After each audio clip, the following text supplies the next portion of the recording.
So good morning, everybody. This is a packed house. I don't know that I've ever had this many people in a single room. So if it starts to get hot, there's a little man named Ron Espinoza who was up here earlier. You just bug him about anything and everything that you need until he probably snaps on you at some point in time. Okay, so welcome everybody. Now, what is an underground secret event? You're probably wondering why you're here. And I typically do these, I started doing these a couple years ago. And when I have something that is critical to talk about, whereas I've never introduced it to my students before, I'll call it an underground secret event. But there's another reason I call it an underground secret event as well. And that's when I have either special people here to speak to you that could ultimately change your life, if you let them change your life, that is, and also an opportunity that I have that's a once-in-a-lifetime opportunity as far as a financial opportunity. So that's another reason why we call it an underground secret event. So of course I don't reveal what we're going to be talking about, and it's usually very groundbreaking. But of course, simply because you show up, does that mean that your life is going to change? Well, that's part of it. Didn't Woody Allen say that all you needed to do was show up? That's all he did? Yeah, 80% of it is to show up, right? But you have to do something else, correct? Yes. Take action. What is that something else? Take action, do something with it. I have I have a lot of students that call my office and are like, well, the people that buy the apartment building cash flow system or the apartment building Millionaire book, what is the success rate on that? And why can't I answer that question? Some people never take it out of the shrink wrap. And is that my responsibility? Obviously not. You know, I've purchased things that are still in the shrink wrap. A lot of movies, of course, on DVD that I don't get around to watching because I don't have time. But is it their fault that I never took it out of the shrink wrap to pop it into the DVD player?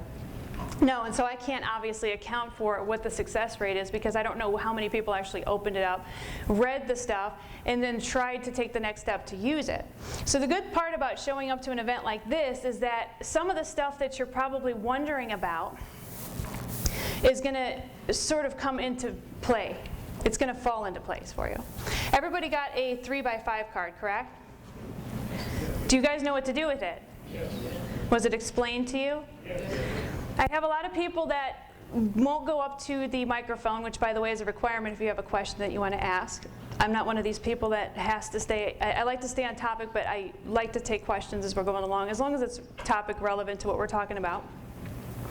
But there's a lot of people also that, you know, feel shy. They don't want to speak in front of, I think we have 130 people here, so that's kind of intimidating. But then they know that I'm, you know, gang rushed at the moment that I get my break. So there's 15 to 20 people that, you know, try to circulate me here, and then they can't get in to ask their question.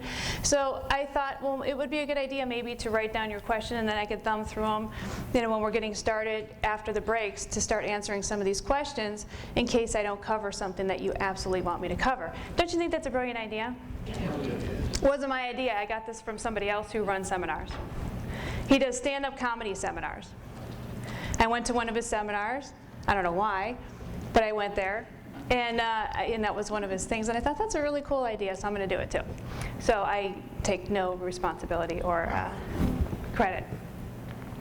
And so I also do these events because I don't want to create too much competition for myself. A lot of you know that I've done that a lot.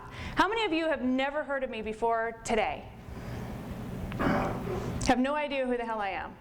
Awesome. Okay, so I do a lot of multifamily real estate investing. I've been doing it since 2001. I've been investing in real estate since 1995, so I guess that my 20-year anniversary is coming up. When? When, everybody? Next year. All right. But I'm not as old as I don't look as old as I am, right? Right. Okay. Okay. So that's what my specialty is. One of the things that people will not teach you in the real estate world, especially the gurus out there, the late night infomercial people, is that the money really isn't in single family residences, even though there is an opportunity, which I'll be talking about later today, that you can actually make money with single family residences, but that's a short-term opportunity. It's mostly in multifamily. Residential commercial is what they call it, which is 5 units or more, which we'll talk about as we go along. So that's my specialty, in case some of you have never heard of me and have no idea what my MO is, okay? The other reason I do these underground secret events is because the opportunity here is a special opportunity that's going to be presented tomorrow.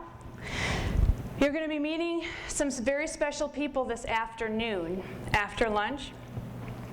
They're not going to be speaking for long. I'm actually afraid of what they're going to say or not say because I'll be honest with you, thank you, they've never spoken before in their lives. Neither one of them. But we're going to make it a warm scenario for them, correct? We're going to make it, we're going to laugh at their jokes even if they're not funny at all. We're going to make it a very warm environment because these people literally can change your life this afternoon, okay? And I'm not going to tell you who they are yet. And then I have another opportunity that's even going to go further tomorrow. So that's why this is so exciting. The good news for you guys in this room, you'll be able to benefit from everything that's going to be talked about here, the people that are going to show up. The bad news for the people watching this on video or that did not show up to this event, they're not going to be able to benefit except for the information that's provided. So that's why this is so special.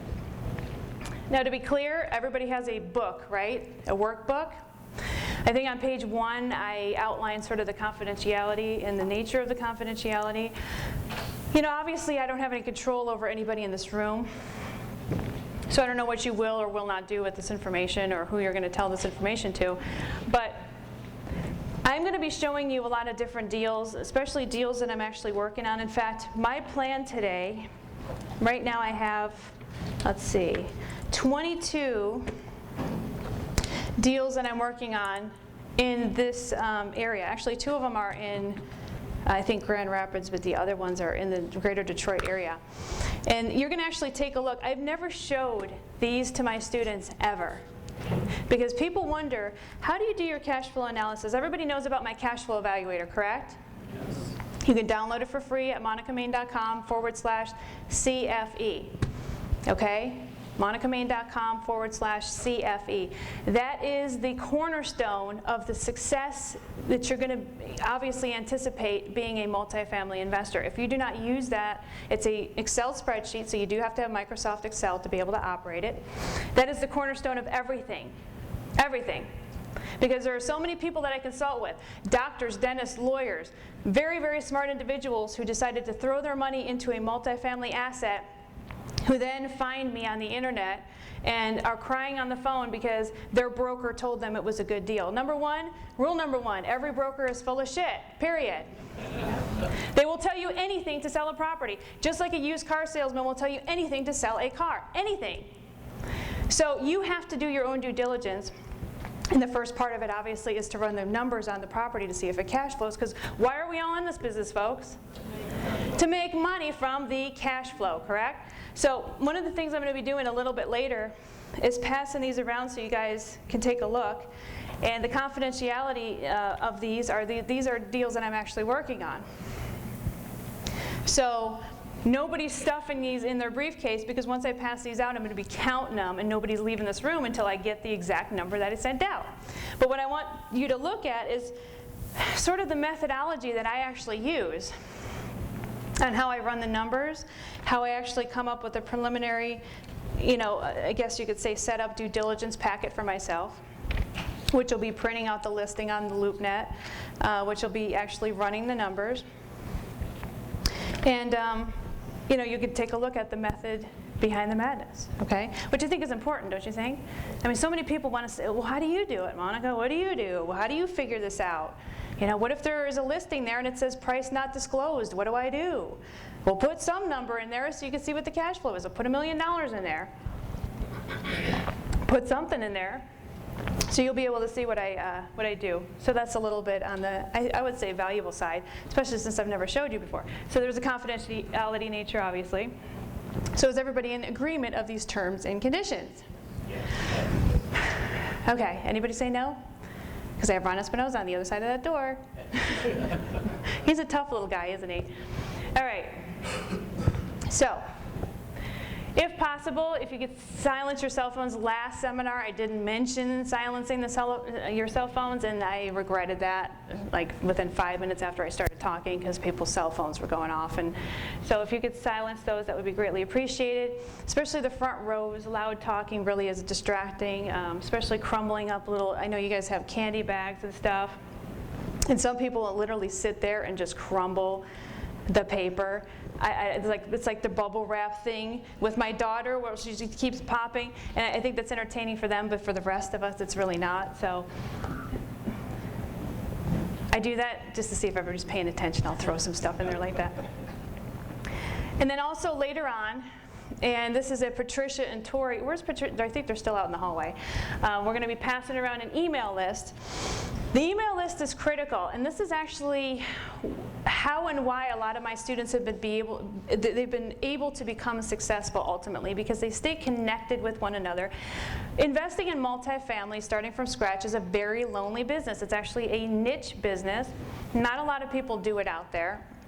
Anybody who teaches real estate, a lot of them talk about single-family residences and other types of real estate asset classes. And so when you're dealing with this, you need friends and hookups and people that would keep you on track, because even though we're not accountable to ourselves, who are we always accountable to? Always somebody else, right? We'll do stuff for somebody else. We'll show up for somebody else. We do things all the time for other people, but we really don't do anything for ourselves. It's weird. It's weird how that works. So if you have somebody else that in your network that holds you accountable and calls you every once in a while, hey, how's it going? We're talking about that one property deal on 8 Mile. Did you do anything with it? Or, and then you feel guilty, don't you? You feel like a piece of crap for not doing anything with it because somebody's holding you to it, and vice versa. Also, I've had students do deals together. Some of you have really good credit. Raise your hand if you have good credit. 700 plus. 700 FICO. Okay, keep your hands raised. Everybody who doesn't have good credit, just start, zeroing in on these people.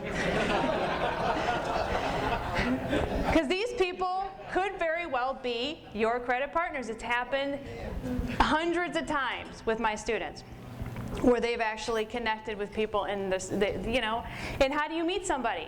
You talk to them and see if you have a rapport, right? Isn't rapport everything? Do you get along? Is there sort of a chemistry there? And you have no idea how many people have done deals together in my seminar events. People have actually met, hooked up, literally like hooked up in my seminar events. But I will tell you, and I've had this in the past, this email list is not to be selling stuff to people, okay? Male enhancement pills, any kind of MLM marketing opportunity. I've had all kinds of people selling stuff. It's just, and if I catch you, I'll just take you off the list. So, very simple. Okay. This is the first time I have ever taught real estate from the ground up, literally. This is the first time. You guys are in the first event, which is kind of strange that I've been doing this for so many years, and this is actually the first event. Doesn't that seem weird? I would teach pieces to people, and I don't know why I taught pieces. I think maybe because I assumed that people knew too much. Like, well, who doesn't know how amortization works, and who doesn't know, what an interest-only loan is, and who doesn't know what loan points are? And so I would just assume people knew stuff. And I realized people really don't know a lot as far as all the pieces. So I'm not going to bore you to death on every little aspect, otherwise we'll be here for the next 7 days solid. And none of us really want that, right? Well, I don't want that. Let's just put it that way. I'm from California, in case some of you don't know. So this Detroit thing isn't working for me, okay? Snow, really? So I wouldn't be good with the 7 days. Okay, so in case you guys don't know what real estate is, obviously it's the oldest wealth building tool. I tell people all the time, how many of you get those business opportunity magazines where you're flipping through it and you're like, oh, this looks like a kick-ass idea to make money? The first thing you need to ask yourself is, are the multimillionaires and multi-billionaires out there making money stuffing envelopes or doing whatever this guy says is making all this money, or with this MLM network marketing opportunity, are they actually making money doing this? The multimillionaires, are they making money doing this? I mean, if you can't say with 100% conviction that yes, this is definitely something Bill Gates would get into, or yes, this is definitely something Donald Trump would be involved in, then it's a scam, okay? It's a scam, period. I know we all want to believe a lot of this stuff out there, but the bottom line is, what I like about real estate, it's a tried and proven wealth building tool, and it always will be. Why do you think that might be? Everybody needs a place to live. This is your first look at what real estate was. This is an apartment building from back in the day. Okay? It's a multi-family cave dwelling. You can see that there's multiple units there. So these are the first cave tenants that we had. And this is our first cave landlord. And this is where it all began, right here. So as long as there's going to be people who require a place to live, there's always going to be real estate, always. So when people come up to me and they're always in a panic because they watch the news too damn much, by the way, stop watching the news. Oh, what about the second bubble and this and that and blah, blah, blah. Why do I not care about any of that? Buy and hold. Buy and hold. In fact, buy and hold forever if you can. Some of the people I've worked with have owned a lot of real estate, millions of dollars in assets, and the biggest mistake you think is what did they do with that real estate? They freaking sold it, and then they're back in my seminars again. You know, you don't sell it, you don't sell the stuff. You buy it and hold it forever. And that's because there's always going to be a demand for this stuff, as long as there's people. So the only problem that I would foresee is we're all going to die and some kind of atomic bomb blast, or because global warming is going to take us. And in that case, we might as well all leave now, because all this information that I'm giving you is useless, because we're all going to be gone, right? But as long as we're still here, don't you think this is a viable way of making money? However, here's the caveat.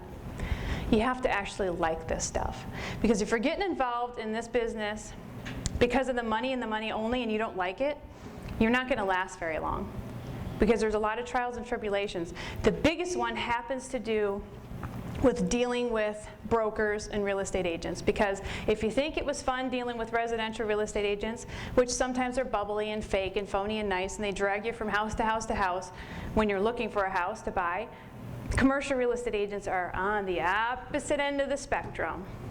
If you want to talk about the worst customer service possible, that's it. Okay? So it's very easy, and again, remember what I was talking about, networking with people. You should do it. Pick up the phone, and I met Sally at the seminar, and you know what? I'm going to talk to her and ask her if she's having the same problem with these listing agents that I'm calling on the phone, and probably the answer is yes, if she's actually been calling them on the phone. It's not personal. Do not take it personal. That's how it is. So you have to really like this to be able to circumvent some of the situations you're going to have to deal with in this. There's easier ways of doing it, though, which is why I'm going to be introducing a couple of the people later today that they're going to help you through the process. People I wish I had when I was first starting out that obviously I didn't have.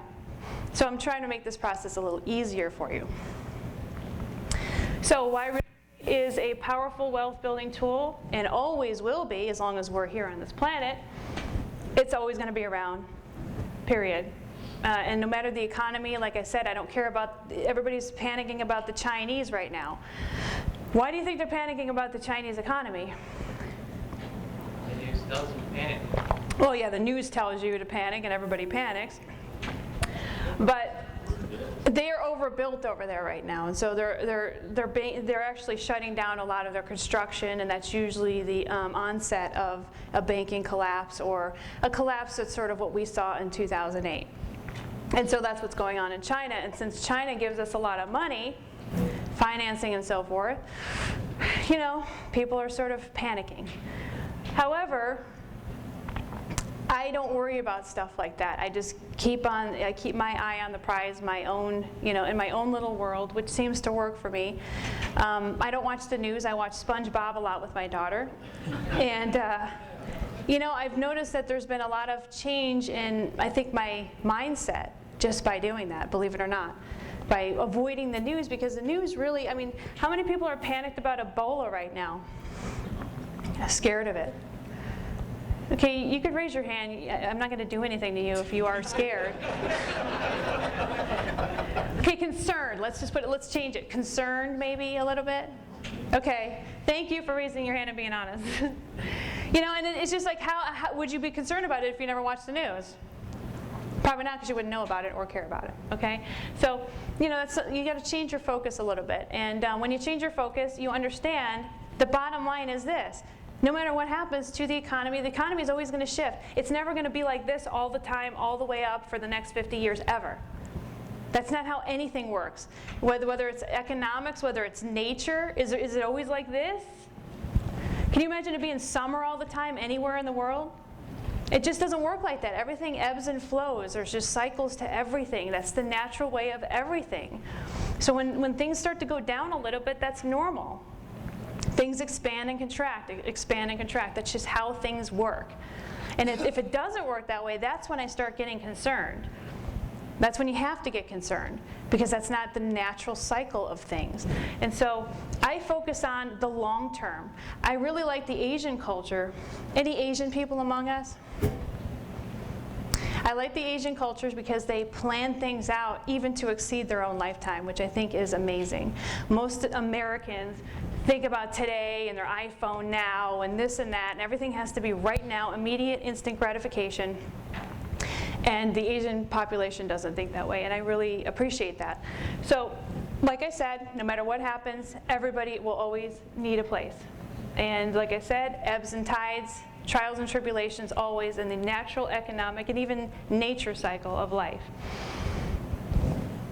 I'm going to give you an example of, would you agree or disagree that the things that took place between, I would say, 2005-ish and 2008-9 were probably the worst economic period of time in your lifetime? Yes. So let me show you what happened during that time, and of course in my lifetime, something that I could relate to, and probably something that you could relate to as well. Okay? This was my very first apartment that I moved out into. I was 19 years old. It was the year of 1994. And it was in Mission Viejo, California. Does anybody know where that's at? It's in Orange County, South Orange County. If I was in LA, everybody would raise their hand, but I'm not, so. So it's a nice area. It's considered an A-class area, which I'll break all those classes down in a second. And so, my year I don't know how I remember all this. I think it was because it was around my birthday in June. But I moved in, June 1994, was a 1-bedroom, 1-bathroom, and that's the unit mix, a 1-1. And I remember does everybody remember that first rental rate of their apartment? I don't remember anything after that, but I remember this. Because I remember my mom saying, "Are you sure you can afford that every month?" And it was kind of high. Because the average going rate, from what I recall, like in a B-class area would be, I was thinking maybe $650, $675-ish. So it was actually high. This particular property was brand new at that time. Brand spanking new, okay? In fact, I think the unit I moved into, nobody else ever lived in at that point. So the exact apartment unit, exact floor plan, 20 years later, because what year are we in now, folks? Okay, and isn't that 20 years? I'm not good at math, but you know, I could figure some things out.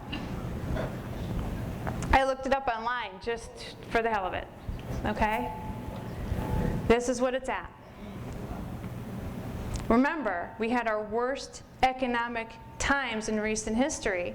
In fact, some say it was actually worse than the Great Depression just because of the volume and size of the amount of people that we have in our economic system, and it affected more people.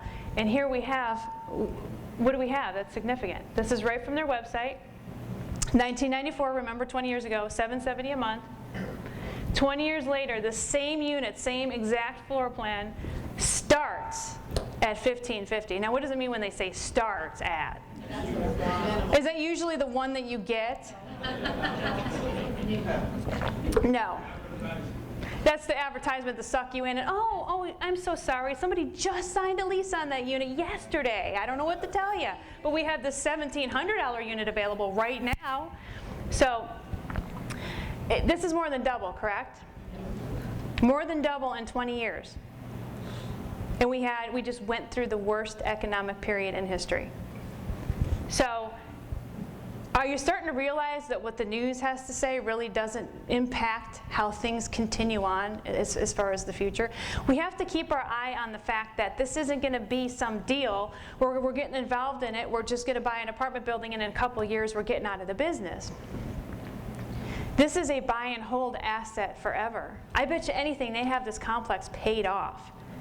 And they have at least, I want to say, 1,000 plus units. Can you freaking imagine what they're raking in? Yes. It's mind-boggling. It is mind-boggling. So what, do you think it would have been a mistake if they would have sold it 10 years ago? Yes. Oh, hell yeah. They would have been sitting in my class here today. So, like I said, now, there's a difference. There's a slight difference. Because what was the deal 20 years ago? They were brand new, but what's going on now? They're not brand new anymore. So what do you think a brand new equivalent, exact equivalent would be? Do you think it would be $1,550 a month in that same neighborhood? No, yeah, it would probably be $1,800, $1,900 on the low side. But we're only concerned with this building because this is the one that we bought in our fantasy land, right? Because it aged 20 years and we still got double. Still got double during the worst economic period. Typically, you're going to have your rents double. What is the typical?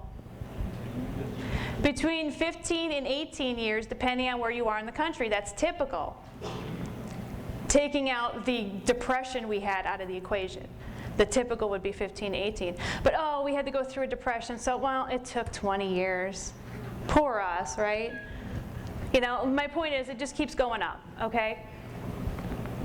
So,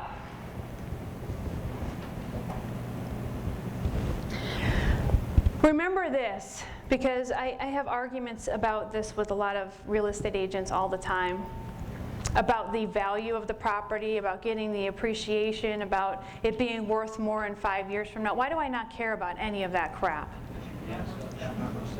Well, you're never going to sell it, so unless I plan on gutting my equity out, which is really not a recommended way to leverage yourself, why would I care about the appreciation value? Why would I care about whether it's worth even a penny more than what I paid for it now, today, 10 years from now? Why would I even care? I'm not looking at that. If I'm trying to retire, which I could teach you all in this room how to retire in 36 months or less, which you'll be able to do by the time you leave tomorrow afternoon. If I'm wanting to retire, I don't care about appreciation. What do I care about every month? I want cash. I want my check every month. Okay, anybody who's retired could tell you, what are they looking for every month? A freaking check. Okay? So if somebody tells you, oh yeah, well according to this chart, it looks like your property appraised, okay, well, and this is a check you're giving me? No check? Okay, well if I'm not getting a check, I don't care. Okay? So, and again, as you mentioned, it's a buy and hold asset forever. All right? There's going to be a few properties here and there that I call problem children properties that you're going to want to get rid of. You might get rid of your first or second property that you invested in, because we call those bread and butter properties, where it'll be maybe a 5-unit, a 6-unit, a 10-unit. And maybe you've graduated up to the 50 or 70-unit threshold, and the 5-unit's just more of a bother than it needs to be. Okay, well then yeah, you can get rid of some of those after you have other sizable assets. But you're not going to be just buying and holding for 5 years and selling. That's just not the MO that we have here. This is for a Class A property, and I'm going to start giving you the basics of real estate investing starting now. Does anybody know what a Class A is? Top of the line, and something you will not be investing in, hopefully ever. Why do you think you wouldn't want to invest in the best possible areas of the country? More expensive to run. They're way more expensive. In most cases, you would have to put 50% down to even see a meager cash flow. And why do you think some investors actually do this? They want the appreciation, which we just discussed is not what we're looking at, right? The other problem is that the insurance liability, also the taxes, the tax bracket is just outrageous. Can you imagine investing in Beverly Hills right now, Malibu? Really? Would you even want that tax responsibility, the insurance liability? It just gets insane with these types of properties. So my new students, when they come in, well, I want a Class A. Why? Because I don't. I don't want that kind of liability, responsibility, and making almost no money after I put 50% down, because I'm not in this business for the appreciation. I'm in the business for the immediate gratification of getting a cash flow win. Now, not 20 years from now. Now, right now, okay? So, here we go. Is everybody buckled? Yes. All right. We're going to define our classes first. And by the way, I'll mention most of the time the real estate agent that you're dealing with in the select area in which you're going to be farming, I call it your farming area. It has nothing to do with actually farming anything. But farming is when you're actually looking for properties in a specific area. Your real estate agent who's working with you will let you know what class it is. So you can tell him or her, listen, I'm looking for class, B, C properties. I'll consider, in some cases, a Class D+, but I don't want Class A's. Because a lot of them will try to bring you Class A's, and why do you think that might be? Yeah, they want the $20 million purchase so that they can make their commission. They don't want to deal with some of these lower end properties, so of course they're always going to be bringing you these Class A's. It's like, well, I don't want a Class A. So the common misconception about classes is that it's about the building, and really it's about the area. Because don't you think you can have a 1929 building in Beverly Hills and it's still considered a Class A? Yes. But what's the building? Who knows? I don't even think that matters, does it? I don't think anybody cares, especially in that area of the country, which is something I'm familiar with, is they don't care. If they don't like the property, they'll either clear it, or in some cases they can't because it has a historic certificate on it, so they actually can't clear it. So they'll make upgrades to it, whatever they can get away with and get permits for. That'll go through the historical board. But they don't care how old it is. It's Beverly Hills, okay? That will always be a Class A area unless it sinks into the ocean, in which case it'll be a no class area. But so it's all about the area, period.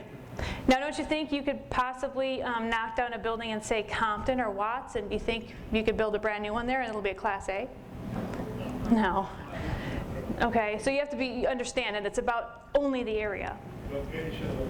Location. I agree with that to a certain extent. Okay. So, here are your degrees or your classes. And by the way, they actually do go plus and minus. So your Class A is always going to be your top notch, your most expensive, your highest tax bracket, highest liability insurance, the most sought after area, the best school districts. That's your Class A area, okay? Class B is your middle class. And of course your Class C is your lower middle class to upper low class. Is that even a term? I think invented that, if there is such a thing. And then of course D they call it an unofficial class. However, people use D a lot, Class D. So I don't know why they keep saying it's unofficial. If a whole slew of people in a certain, I guess you could say, profession use a term, how is it unofficial if everybody uses it? Class D is an official class to me. I think they call it unofficial because they don't want it to be official, but it's an official class as far as I'm concerned. So your biggest cash flows are going to come from your B's and C's. You'll actually get some good cash flows. In fact, I've seen some really good, bless you, really good kick-ass cash flows from some D pluses and even some D minuses, but you're not going in the D minuses. I'm going to explain why in a second, okay? So stick with your B's, stick with your C's. In your initial part of your real estate investing career, you're more than likely going to be investing in your C's, probably C minus. Maybe even D pluses, but unless you're a little bit more experienced, D pluses, they're a little bit harder to manage. because they're in some rough areas. So I'd like to see most of you in some C minus, C properties. Those are going to be the ones, believe it or not, that cash flow the most. And when you actually start coming up in the world of real estate investing, you're going to start looking at your B pluses, and you're going to realize you can invest in those, but you're going to constantly keep comparing them to the C's and go, really, do I want to put this kind of money down for this when I can get this with this cash flow with the same amount of money? And you realize you don't want to leverage yourself that way. So more than likely, you might end up sticking with the C's, probably for duration. You might throw in a couple B's in there for the longer term, appreciation value, if you will, coupled with cash flow. If there's no cash flow, it's not worth it. But your C's are going to be where the money's at, okay? Okay, so your best deals, your best cap rates, best cash flow opportunities are going to be your B minuses to your C minuses. So that means you're going to be in the B minus, C plus, regular C is C minus. That's where you're going to be.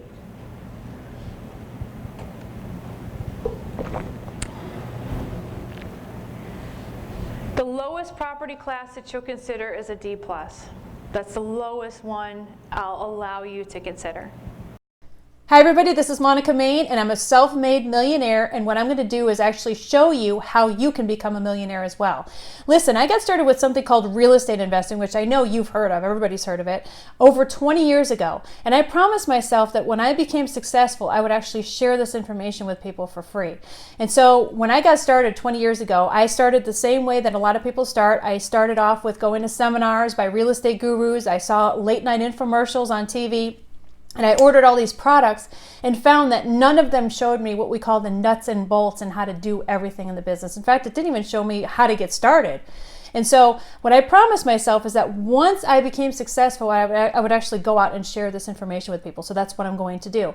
And so for those of you that have been really wanting to get started with real estate investing, especially what we call passive income real estate investing, which is the most powerful wealth building tool out there, and especially if you want to get started with no cash and no credit, then you absolutely must get this book. This is my book. It's a best-selling book called The Scratch Millionaire. You'll be getting this book for free. In addition to that, you'll be getting my brand new 2-hour audio series along with it that'll show you exactly what you need to do front to back to get started in passive income real estate investing. And you can also get into what we call aggressive income real estate investing as well, which is when you want to flip properties for cash. So you can get started in both passive income as well as aggressive income real estate investing. And this book and this audio series will tell you exactly what to do front to back. This actually includes more information than what you'll ever get in any of those guru courses that'll cost you hundreds and sometimes even thousands of dollars. In fact, everything that you'll learn in both this book and this 2-hour audio series is more than what you'll actually learn in some of those guru courses or seminars that you go to for 3 days and spend $3,000 to $5,000 for, and maybe even get 10% of this information if you're lucky. So I'm actually giving this to you for free. All you have to do is cover shipping and handling for me. That's it. That's all you have to do. And you'll learn absolutely everything you need to know to get started with passive or aggressive or both real estate investing with no cash and no credit. It'll show you how to use other people's money, because that's how the rich get richer, and let's face it, that's how the poor get poorer, is that they don't understand how to use these strategies and these techniques and how to use what we call OPM or other people's money. Do you think somebody like Donald Trump or any of those big-time multi-billionaires or multi-millionaires, do you think they actually go out and use their own money for down payments, for acquiring property, to do deals? No, they don't. They understand how to use OPM or other people's money, and I'm going to show you exactly how to do that, how all the rich do that, and how you can do that as well. Just because you're a little guy or just because you're the average Joe out there doesn't mean that you can't tap into these resources and tap into these strategies. You just need to know how to do it. And I show you exactly how to do all of that and more in this book, as well as this 2-hour audio series. You'll also get the special bonus reports that I have as well. Just scroll down through this website, you'll see those reports that you'll be getting as well on top of this book and this 2-hour audio series. So again, it's for free. Just pay for shipping and handling. That's all you have to do. And then go through all of this stuff. You'll actually learn how to do it, how to become a very successful real estate investor with no cash and no credit. And you have nothing to lose and absolutely everything to gain. This is Monica Main signing off. I'll see you at the top.